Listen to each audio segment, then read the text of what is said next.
Aloka skit के YouTube channel पे स्वागत है दोस्तों। आज का जो मैंने टॉपिक लिया है वो लिया है बहुत छोटा सा, हमारे आरएसएस प्रमुख मोहन भागवत जी का एक बयान है, उसको लेकर मैं उसको एनालिसिस करने का प्रयास करूंगा। इसके पहले दोस्तों, अगर आप मेरा चैनल देख रहे हैं प्लीज़ चैनल को लाइक करें, सब्सक्राइब करें, शेयर करें, सब्सक्राइब अवश्य करें। चलिए हम आज टॉपिक करते हैं। मोहन भागवत जी का एक बयान आया है कि जो भी इस दुनिया में जो समाज, जो व्यक्ति, जो वर्ग या जो समूह हिंसा करता है वो खत्म होने के कगार पर है।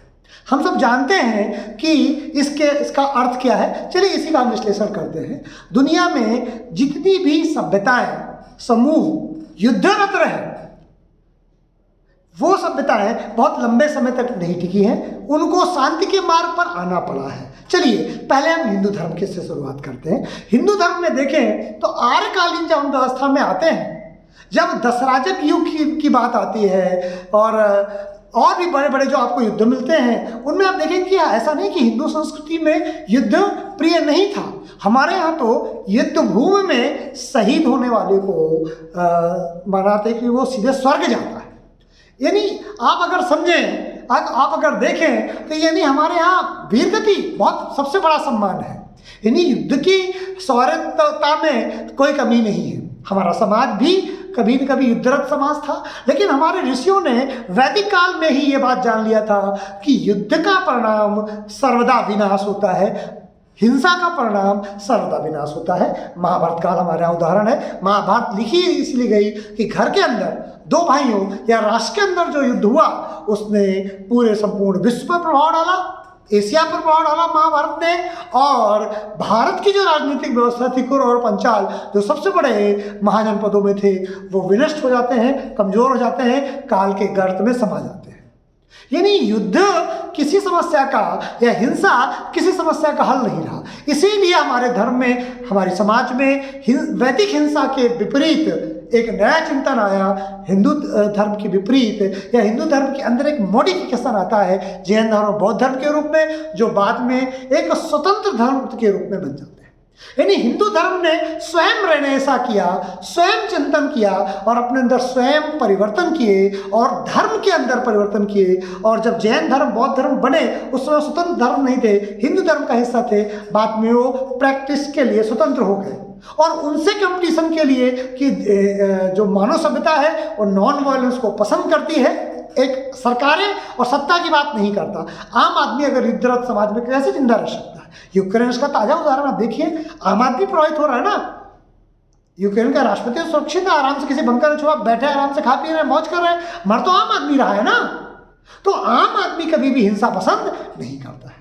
अब आते हैं दुनिया के ईसाई धर्म में। ईसाई धर्म भी जब तक वो टीनेजर्स रहा, 1314 साल की उम्र तक वो रहा। टीनेज इस्लाम धर्म की अलग होती है और व्यक्ति की अलग होती है। तो जब तक कोई धर्म मैच्योर नहीं होता, यानी 2000 साल जब तक वो जी नहीं लेता, तो मैं मानता हूँ वो इमेच्योर रिलीजन है। ईसाई धर्म जब तक इमेच्योर रहा, उसने भी दुनिया में हिंसक क्रांति की। इवन देन 20वीं शताब्दी का पहला और दूसरा वर्ल्ड वॉर जो हुआ, उसमें भी ईसाई धर्म के मतावलंबी या ईसाई चिंतन उत्तरदायी था। फिर हम देखते हैं, अगर इसी की बात, उसके तीसरे नंबर के धर्म की बात करें, इस्लाम धर्म। तो इस्लाम धर्म में वो भी टीनेजर से 1600 साल अभी हुए, 16 ईयर चल रहा है, हिंसा टीनेजर्स में है और उसके अंदर भी हिंसा चरम रूप से है। लेकिन क्योंकि दुनिया ग्लोब के रूप में आ रही है, अब धार्मिक हिंसा का सहारा लेकर के अब दूसरे धर्म मतावलंबियों को आप दबा नहीं सकते हैं। ये सोशल मीडिया, इलेक्ट्रॉनिक मीडिया का जो व्यक्ति के हाथ में वेपन आ गया। पहले जो विचार रखने के जो अधिकार होते थे वो कुछ पत्रकार समूहों तक, कुछ टीवी समूहों तक ही थे, आज के 2 दशक पहले तक। अब मैं आपके सामने अपने विचार रख रहा हूँ, मेरी अपनी एक ऑडियंस है, छोटी बड़ी जो भी है, मैं अपने विचार तो रख रहा हूँ। इसी तरीके से लाखों लोग अपने विचार रख रहे हैं, करोड़ों लोग शेयर कर रहे हैं, बात कर रहे हैं, व्हाट्सएप कर रहे हैं, फेसबुक, यूट्यूब, इंस्टाग्राम, जाने कितने जो है प्लेटफॉर्म है, जाने कितने मीडिया है, उसमें परिचर्चा चल रही है।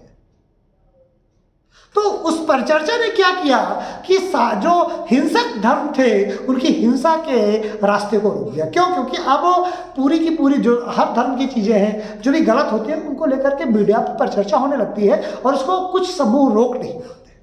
और इसी तरीके से इस्लाम धर्म को वो टीनेजर्स का समय नहीं मिलने जा रहा जो ईसाई धर्म को मिला या जो हिंदू धर्म को मिला। उसे टीनेजर के पहले ही यानी 19 तक, तो जब वो 2000 साल का हो जाता तो अपने आप उसकी हिंसक प्रवृत्ति खत्म हो जाती। लेकिन इस्लाम धर्म को 16 ईयर में ही 1600 साल में ही, टीनेजर्स में ही धर्म के अनुसार उसको अपनी हिंसक प्रवृत्ति को रोकना होगा।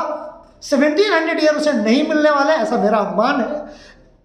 100 साल के अंदर या तो इस्लाम धर्म अपने आप को समाप्त कर लेगा और दुनिया का माइनॉरिटी रिलीजन बन के रह जाएगा, या इस्लाम धर्म में रिफॉर्म होगा। जो इस्लाम धर्म के फ्लेक्सिबल लोग हैं उनकी बातों को सुना जाएगा। कट्टर है तो मुसलमान है, और कोई व्यक्ति कट्टर नहीं रहा तो मुसलमान नहीं रहा।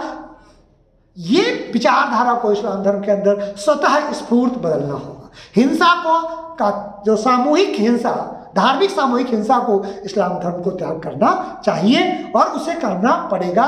यही बात कहीं ना कहीं जो है, मैं ये तो नहीं कहता एग्जैक्टली ये शब्द है, लेकिन उसका अगर भावार्थ निकालें तो जो मोहन भागवत जी ने अपने विचार व्यक्त किए हैं उसका भावार्थ यही है कि जो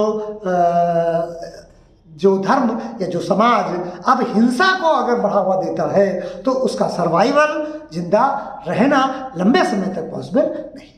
तो मैंने ये बताया कि मोहन भागवत जी के बयान का महत्व क्या है, और उनका महत्व केवल एक मुस्लिम धर्म के लिए नहीं है, वो ईसाई धर्म के लिए भी है, वो हिंदू धर्म के लिए भी है, या ईसाई और सिख धर्म के लिए भी, किसी भी धर्म के लिए है। जो भी समाज या जो भी धार्मिक समूह हिंसा करेगा उसके लंबे समय तक जीवित रहने की, या लंबे समय तक उस रिलीजन के, उस सोसाइटी के, उस विचार के जीवित रहने की संभावना कम है। दुनिया बदल रही है और धर्मों को भी समय के अनुकूल बदलना होगा। सामूहिक हिंसा से लोगों को बचना चाहिए। दोस्तों, मोहन भागवत जी के बयान को लेकर के एक छोटा सा वीडियो मैं आपके लेके आया हूं। अगर ये चैनल आपको पसंद आए दोस्तों तो लाइक करें, सब्सक्राइब करें, शेयर करें, जिससे कि मेरा सामाजिक परिवार दिन दुगनी रात चौगुनी उन्नत करें। दोस्तों, आज की परिचर्चा में यही समाप्त करता हूं। नमस्कार, जय हिंद, जय भारत।